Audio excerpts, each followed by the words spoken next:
আসসালামু আলাইকুম রহমতুল্লাহি ওবরকাতুহু। সম্মানিত দর্শক, গত ৯ মাস ধরে বাংলাদেশে যে বিষয়গুলো সমাজ সংসারে, রাজনীতিতে, অর্থনীতিতে, পথে ঘাটে মাঠে আলোচিত বিষয় ছিল, সেগুলো বলতে গেলে ছাইচাপা পড়ে গেছে। আমরা শেখ হাসিনার বিচার, আওয়ামী লীগের বিচার, আওয়ামী লীগের নিষিদ্ধ হওয়া, স্থানীয় সরকার নির্বাচন আগে না জাতীয় নির্বাচন আগে, জাতীয় নির্বাচন কি ডিসেম্বরে হবে না জুনে হবে, তারপর নির্বাচন হলে কোন দল জয়লাভ করবে, কিংস পার্টি যারা করছেন তাদের ভবিষ্যৎ কি, এ যাবৎ প্রায় ৭০-৮০টি কিংস পার্টি গঠন করা হয়েছে, তারা কিসের লোভে করেছেন, কেন করেছেন, তাদের ভবিষ্যৎ কি ইত্যাদি বিষয়গুলো নিয়ে কিন্তু গত ৬-৭ মাসে আমরা যে আলোচনা করেছিলাম তা চায়ের টেবিলে রীতিমতো ঝড় তুলত। এরপর সাম্প্রতিক সময়টিতে চট্টগ্রাম বন্দর বিদেশিদের হাতে দেয়া হবে পরিচালনার জন্যে। তারপর চট্টগ্রামে যে উন্নয়ন, সেই উন্নয়নের নতুন মাইল ফলক স্থাপিত হচ্ছে, আরেকটি বড় ব্রিজ তৈরি হচ্ছে কর্ণফুলী নদীর উপর, সেটি নিয়ে আলোচনা হচ্ছে। তারপর যে করিডর, মানবিক করিডর, রোহিঙ্গাদের জন্য, আরাকান আর্মির জন্য বাংলাদেশ সরকার একটা মানবিক করিডর দেবে জাতিসংঘ এবং আমেরিকার প্রেসক্রিপশনে। এরপর চট্টগ্রাম অঞ্চলে, তারপর কক্সবাজার অঞ্চলে আমেরিকান সৈন্যদেরকে দেখা যাচ্ছে, এগুলো নিয়ে খুব আলাপ আলোচনা হচ্ছে। এরকম অসংখ্য আলাপ আলোচনা যেগুলো নিয়ে আমরা পক্ষে বিপক্ষে যুক্তিতর্ক উপস্থাপন করতাম, তারপরে এগুলো নিয়ে তর্কাতর্কি করতাম। আমরা বলতাম যে বিএনপির সঙ্গে জামাতের হঠাৎ করে এরকম সম্পর্ক খারাপ হলো কেন, আওয়ামী লীগ যতক্ষণ পর্যন্ত নিষিদ্ধ হয়নি ততক্ষণ পর্যন্ত আমরা ক্যালকুলেশন করতাম যে জামাতের সঙ্গে কি আওয়ামী লীগের বন্ধুত্ব হবে নাকি বিএনপির সঙ্গে আওয়ামী লীগের বন্ধুত্ব হবে। আমরা আলোচনা করতাম বাংলাদেশের রয়ের এজেন্ট কারা কারা, ভারতের দালাল কারা কারা, দিল্লির কথায় কারা বাংলাদেশ চালাচ্ছে। আমরা আমেরিকান লবিস্ট যারা আছেন বাংলাদেশে, আমেরিকার যারা লোকজন রয়েছে, তাদেরকে নিয়ে আলাপ আলোচনা করতাম। এখন এইরকম যে গত 7 মাসের যদি এরকম 1000টি প্রসঙ্গ নিয়ে আমরা আলাপ আলোচনা করে রাজনীতির যে মাঠ এবং ময়দান সরগরম করে রাখতাম, এই পুরো বিষয়টি গত 4-5 দিন ধরে দুটো বিন্দুতে এসে থেমেছে। সমস্ত অর্থাৎ 1000 ইস্যু দুটো বিন্দুতে এসে গেছে। একটা বিন্দুর নাম জেনারেল ওয়াকারুজ্জামান, আরেকটি বিন্দুর নাম ডক্টর মোহাম্মদ ইউনূস। এই দুটো বিন্দুর সামনে, পেছনে, উপরে, নিচে কেউ নাই, কিচ্ছু নেই, সব কিছু ধামাচাপা পড়ে গেছে। এখন বক্তব্য হলো কে থাকবেন, ডক্টর মোহাম্মদ ইউনূস থাকবেন ক্ষমতায় নাকি জেনারেল ওয়াকারুজ্জামান থাকবেন? কে জিতবেন, ডক্টর মোহাম্মদ ইউনূস না জেনারেল ওয়াকার? কে ভালো হবে আমাদের জন্য, ডক্টর মোহাম্মদ ইউনূস নাকি ওয়াকার? তারপর কে বেশি জনপ্রিয়, ডক্টর মোহাম্মদ ইউনূস নাকি ওয়াকারুজ্জামান? ইউনূসের সঙ্গে কারা কারা আছেন, ওয়াকারুজ্জামানের সঙ্গে কারা কারা আছেন, এই বিষয়গুলো নিয়েই কিন্তু ভীষণ রকম আলোচনা হচ্ছে। এর কারণ হলো যে শুধু আমাদের দেশ নয়, সারা দুনিয়াতে সামরিক বাহিনী খুবই গুরুত্বপূর্ণ একটি অঙ্গ রাষ্ট্রের। বিশেষ করে যে সকল তৃতীয় বিশ্ব রয়েছে সেখানে সেনাপ্রধান, সেনা বাহিনী, তাদের সঙ্গে আসলে কোনো রাজনৈতিক দল বা রাজনৈতিক পক্ষ সংঘাতে জড়ায় না। এমনকি আমেরিকাতেও নয়। পুতিন জড়িয়েছিলেন তার দুজন জেনারেলের সঙ্গে, এবং দুজন জেনারেল কি এমন একটা অবস্থায় পৌঁছে গিয়েছিল যে পুতিন মারা যেতে পারতেন। এর কারণ হলো তার যে ভাড়াটিয়া ভাগনার বাহিনী, তাদের সঙ্গে যখন তাদের মতদ্বৈততা শুরু হলো, তখন তারা ইউক্রেনের যুদ্ধের ময়দান ছেড়ে পুরো মস্কো আক্রমণ করার জন্য মস্কোর দিকে তারা ধাবিত হতে থাকলো। এটা মিস্টার পুতিনের জন্য একটা বিরাট সমস্যা ছিল, এবং সেই সমস্যা তিনি সেই ভাগনার বাহিনীর প্রধানকে কৌশলে নিয়ে তাকে মেরে ফেলে সমস্যার সমাধান করেছেন। একইভাবে তার একজন খুব শীর্ষ জেনারেল যেখানে এই ইউক্রেন যুদ্ধের বিরোধিতা করেছিল, তাকেও তিনি শেষ করে দিয়েছেন। কিন্তু সমস্যা হয়েছিল বারাক ওবামার সময়। বারাক ওবামার সময়টিতে বারাক ওবামার সাথে তখন জয়েন্ট চিফ অফ স্টাফ এর সাথে, অর্থাৎ যিনি 3 বাহিনীর প্রধান, তো তার সঙ্গে বারাক ওবামার একটা মতদ্বৈততা শুরু হয়ে গেল এবং এটা নিয়ে কিন্তু বারাক ওবামাকে প্রচণ্ড রকম ঝামেলা পোহাতে হয়েছিল। একইভাবে থাইল্যান্ডে, তো থাইল্যান্ডে থাকসিন সিনাওয়াত্রার সঙ্গে এবং তার বোনের সঙ্গে তৎকালীন সেনাপ্রধানের মতদ্বৈততা হলো, ফলে তার বোনকেও ক্ষমতা হারাতে হয়েছে, সিনাওয়াত্রাকে ক্ষমতা হারিয়ে দেশ ত্যাগ করতে হয়েছে। পাকিস্তানে একেবারে প্রথম থেকে গভর্নর জেনারেল সেই যিনি ছিলেন তার সঙ্গে আইয়ুব খানের গণ্ডগোল হলো।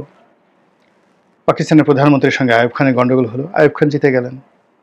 আইয়ুব খান যখন আবার সামরিক বেশ ছেড়ে বেসামরিক রাষ্ট্রপতি হলেন, তার সঙ্গে ইয়াহিয়া খানের গণ্ডগোল হলো, তাকে ক্ষমতা ছেড়ে গিয়ে ইয়াহিয়া খানের হাতে ক্ষমতা দিতে হলো। তারপরে মুক্তিযুদ্ধের পরে পরিবর্তিত পরিস্থিতিতে সমস্ত পাকিস্তানে জেনারেল ভুট্টো মানে অবিসংবাদিত নেতা হয়ে গেলেন এবং তার জনপ্রিয়তা, তার প্রভাব প্রতিপত্তি মোহাম্মদ আলী জিন্নাহর চেয়ে বড় হয়ে গেল। কিন্তু তার সঙ্গে গণ্ডগোল লেগে গেল জিয়াউল হকের, সেনাপ্রধান। এবং জিয়াউল হক কি বলবো, শেখ হাসিনার একেবারে একান্ত বিশ্বস্ত অনুগত যদি কোনো সেনাবাহিনী প্রধান যেমন জেনারেল আজিজকে ধরা হয়, জেনারেল আজিজ শেখ হাসিনার জন্য সব কিছু করতে পারতেন। তো এরকম ভুট্টো সাহেবেরও খুব অনুগত ছিলেন কিন্তু জিয়াউল হক। কিন্তু তার সাথে যখন দ্বন্দ্ব সংঘর্ষ শুরু হলো, সেই জিয়াউল হকের কাছে তাকে ক্ষমতা মানে হারাতে হলো এবং ফাঁসিতে ঝুলতে হলো। তারপর জিয়াউল হকের পরে নওয়াজ শরীফ এলেন। তো নওয়াজ শরীফের ক্ষমতা গেল, জেনারেল পারভেজ মোশাররফ আসলেন ক্ষমতায় এবং 9 বছর তিনি ক্ষমতা ভোগ করলেন। আবার সেই পারভেজ মোশাররফের সঙ্গে তৎকালীন সেনাপ্রধানের সঙ্গে তার গণ্ডগোল হলো, তিনি যখন বেসামরিক প্রেসিডেন্ট হয়ে গেলেন, তাকে ক্ষমতা হারাতে হলো, বিশেষ করে কার্গিল যুদ্ধ নিয়ে। এবং সর্বশেষ এর মধ্যে আবার সেনাবাহিনীর সাথে গণ্ডগোল করে বেনজির ভুট্টো 2 দফায় ক্ষমতা হারালেন, আসিফ আলী জারদারি ক্ষমতা হারালেন, বেনজির ভুট্টো তো প্রাণই দিয়ে দিলেন, মারা গেলেন। এরপর তিনি যেটা করলেন যে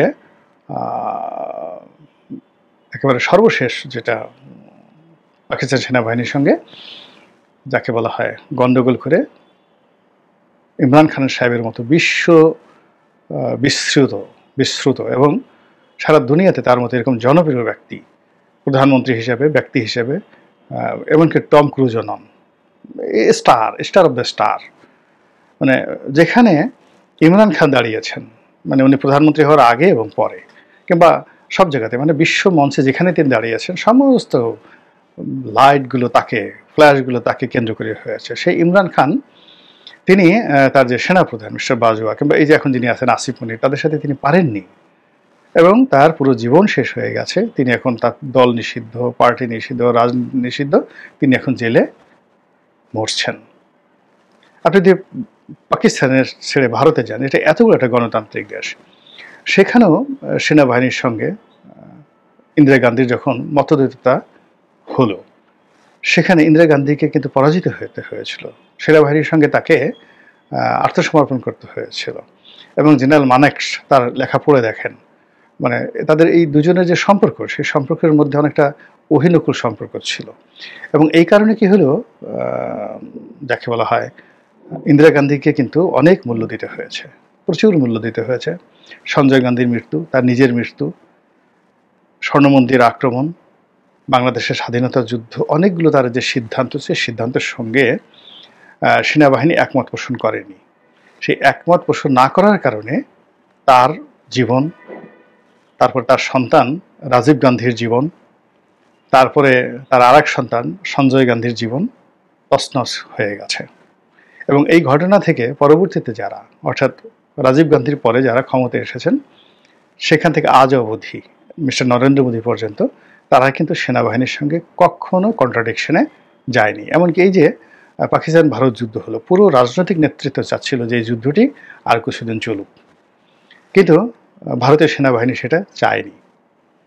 এবং ভারতের সেনাপতিরা, সাবেক এবং বর্তমান, তারা সরাসরি মিস্টার নরেন্দ্র মোদীকে যে ভাষা আক্রমণ করেছেন এবং যেভাবে সমালোচনা করেছেন, এবং কাশ্মীরের দায়িত্বরত একজন লেফটেন্যান্ট জেনারেল যেভাবে তাকে গ্রেপ্তার করা হয়েছে, তিনি সরাসরি অস্বীকার করেছেন যে এই যুদ্ধ তিনি করবেন না। ফলে কি হলো দেখুন, যুদ্ধ শুরুর 24 ঘন্টার মধ্যে ভারতকে উদ্যোগী হয়ে আমেরিকার কাছে প্রস্তাব দিয়ে এই যুদ্ধ বন্ধ করতে হয়েছে। এখানে ইন্ডিয়ান মিলিটারি সেটা চাচ্ছিল না। তো ভারত, পাকিস্তান থেকে শুরু করে আমেরিকার যদি এই অবস্থা হয়, তাহলে সেক্ষেত্রে আমাদের বাংলাদেশ বেসিক্যালি পাকিস্তান মিলিটারির একটা ডুপ্লিকেট কপি। অর্থাৎ আমাদের যে ট্রেনিং, আমাদের যে ড্রেস কোড, সেনাবাহিনীর যে ড্রেস কোড, আমাদের যে আর্মস, আমাদের যে যা কিছু আছে, ইভেন আমাদের সিভিল সার্ভিস কিন্তু ইন্ডিয়ান সিভিল সার্ভিসের মতো না, এটা সিএসপি, পাকিস্তান সিভিল সার্ভিসের আদলে। আমাদের যে জুডিশিয়ারি, এই জুডিশিয়ারিতে এলাহাবাদ হাইকোর্টের চাইতে লাহোর হাইকোর্টের রেফারেন্সগুলো আমরা বেশি ব্যবহার করি। এবং আমাদের যে লিগেসি রয়েছে, জুডিশিয়ারি যে লিগেসি রয়েছে, সেখানে পাকিস্তানের যে ধারাবাহিকতা রয়েছে সেটা কিন্তু ইন্ডিয়ান সুপ্রিম কোর্টের যে ধারাবাহিকতা সেটা আমরা কিন্তু অনুসরণ করি না, এমনকি ব্রিটিশ ল আমরা অনুসরণ করি না। তো আমাদের সেই যে পাকিস্তান ঘরানার যে সেনাবাহিনী, যে আমলাতন্ত্র, যে ট্রেনিং এবং যে মন এবং মানসিকতা আমাদের সেনাবাহিনী ধারণ করে, সেখানে এই সেনাবাহিনীকে চ্যালেঞ্জ জানিয়ে কোনো রাজনৈতিক শক্তি বাংলাদেশে টিকেননি। এমনকি বঙ্গবন্ধু শেখ মুজিবুর রহমান সাহেবও নন, তিনি টিকতে পারেননি। এবং এই সেনাবাহিনীর সবচেয়ে জনপ্রিয় কর্মকর্তা জেনারেল জিয়াউর রহমান সবচেয়ে জনপ্রিয় সেনাবাহিনীর মধ্যে। এখন পর্যন্ত এরকম কোনো জেনারেল জনপ্রিয় হননি। কিন্তু তারপরেও কেবলই মাত্র রাজনৈতিক কারণে তিনি যে বিরোধিতার মুখোমুখি হয়েছেন, যে কু, তাকে অসংখ্য কু বলা হয়ে থাকে, প্রায় মোর দ্যান 40টি কু তিনি মোকাবেলা করেছেন এবং সর্বশেষ তিনি প্রাণ দিয়েছেন। এরশাদ জামানত একই অবস্থা।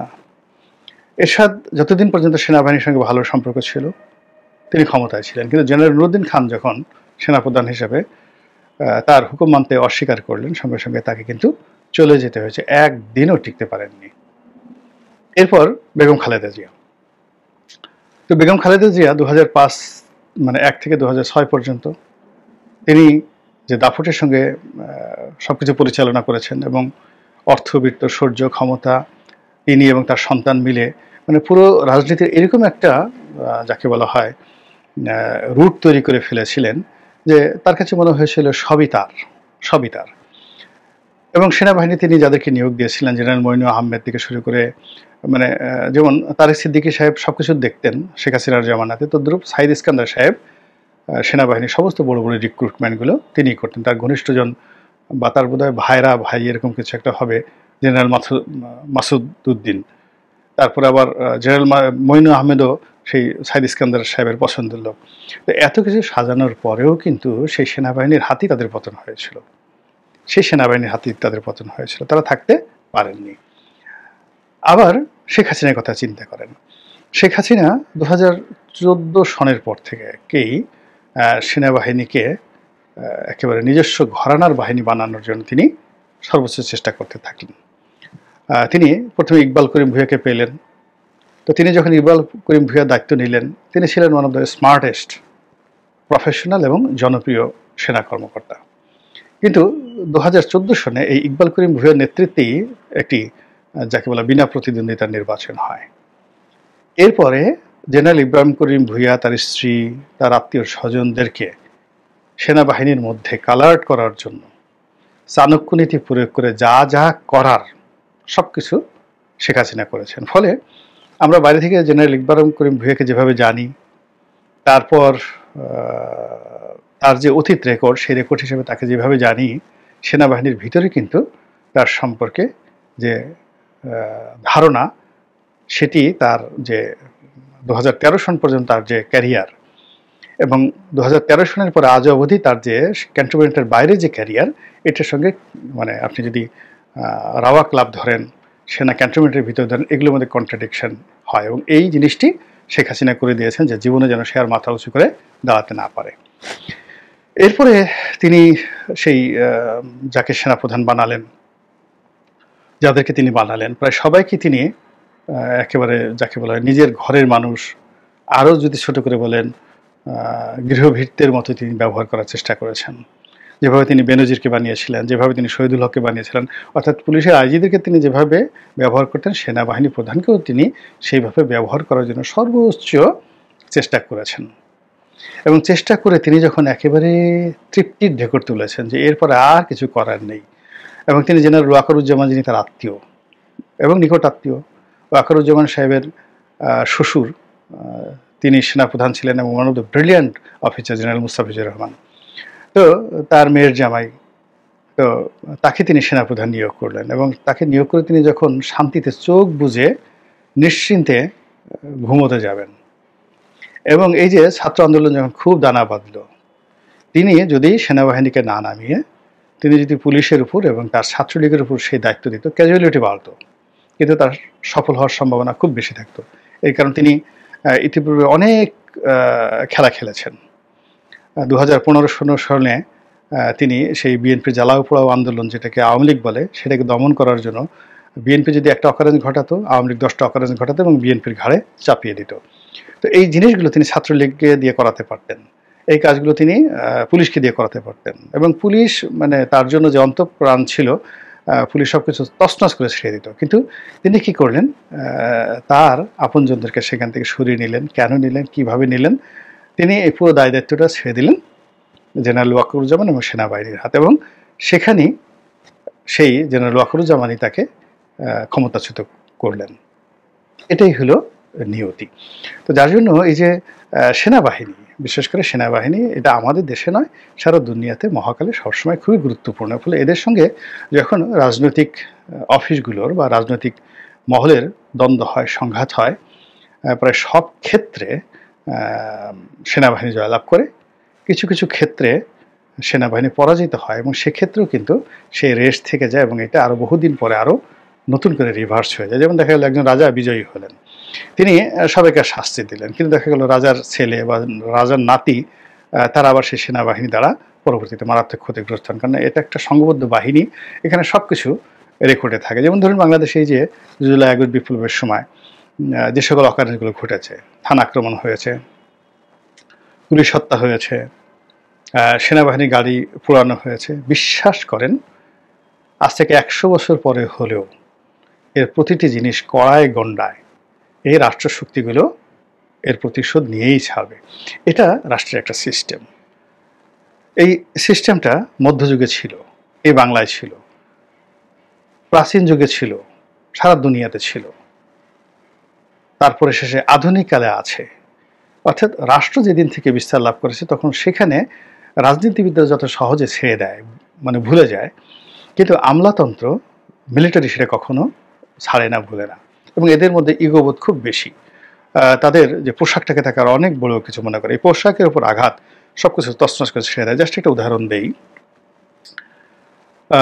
এই যে জুলাই আগস্ট বিপ্লবের পর একজন সেনাপ্রধান, তিনি পালিয়ে যেতে চাচ্ছিলেন, এবং খুব অসহায়ভাবে তিনি যখন তার সাবেক সহকর্মীদেরকে বললেন যে আমি এর থেকে লাভ কি, আমি চলে যাই নিরাপদে, তখন সবাই বলল যে আপনি যাবেন কেন, আমরা আছি না, থাকেন আপনি। মানে একজন সেনাবাহিনীর প্রধান বাংলাদেশ থেকে পালিয়ে যাবে ভয়ে, এটা সেনাবাহিনীর অনেকে সেটা সহ্য করেনি, ফলে তিনি এখন পর্যন্ত রাজার হালে আছেন। এমনকি সেই 2024 সনের যে নির্বাচনে যে সকল সেনা কর্মকর্তাদেরকে শেখ হাসিনা মনোনয়ন দিয়েছিলেন কিংস পার্টির লোক হিসেবে, সবাইকে ধরা হয়েছে। আপনি একজনকে ধরতে পারছেন? আমি নাম বললাম না, যাদেরকে মানে সেনাবাহিনীর বা সেনা গোয়েন্দাদের সুপারিশে শেখ হাসিনা নিয়েছিলেন, এবং যারা কেউ পাশ করতেন না। এর কারণ হলো ওখানে আওয়ামী লীগের বিদ্রোহী প্রার্থী ছিল, কিন্তু সেনাবাহিনী তাদেরকে সিল পিটিয়ে পাশ করে নিয়ে আসে 2014 সনের নির্বাচনে। এইরকম যে সকল সেনা কর্মকর্তা, একমাত্র ব্যারিস্টার শাহজাহান ওমর, তিনি তো মানে একটা সিজেন্ড বিএনপির রাজনীতিবিদ ছিলেন, পরে আওয়ামী লীগে যোগদান করেছেন, তিনি ছাড়া অন্য কোনো সেনা কর্মকর্তা কি সেই এমপি হয়েছেন? এই জন্য তাদেরকে গ্রেপ্তার করে জেলখানায় ভরা হয়েছে। দেখান তো, সবাই তো বাপের বেটার মধ্যে ঘুরে বেড়াচ্ছে, যার যার বাসাতে বসে বসে পায়ের উপর পা তুলে পোলাও কুমড়া খাচ্ছে। এটা হলো তাদের একটা ঐক্য। তো সেই দিক থেকে ডক্টর মোহাম্মদ ইউনূস, তিনি ইজ এ সিঙ্গেল পার্সন। তো সিঙ্গেল পার্সন হিসেবে তার যে জনপ্রিয়তা যেটা আছে, সেটা অসংগঠিত। আর অন্যদিকে যেটাকে বলা হয় জেনারেল ওয়াকরুজ্জামান, তার যে জনপ্রিয়তা এটা সংঘবদ্ধ, সিমেন্টেড। তো কাজেই সিমেন্টেড জনপ্রিয়তার সঙ্গে যাকে বলা হয় অসংবদ্ধ জনপ্রিয়তা কখনোই পেরে ওঠে না। সময় খুব দ্রুত যাচ্ছে, সময় সব কিছুর উত্তম মীমাংসা করে দেয়। আল্লাহ যা কিছু করুন আমাদের জন্য কল্যাণের জন্য করুন, এই দোয়া করছি। আসসালামু আলাইকুম রহমতুল্লাহি ওয়া বারাকাতুহু।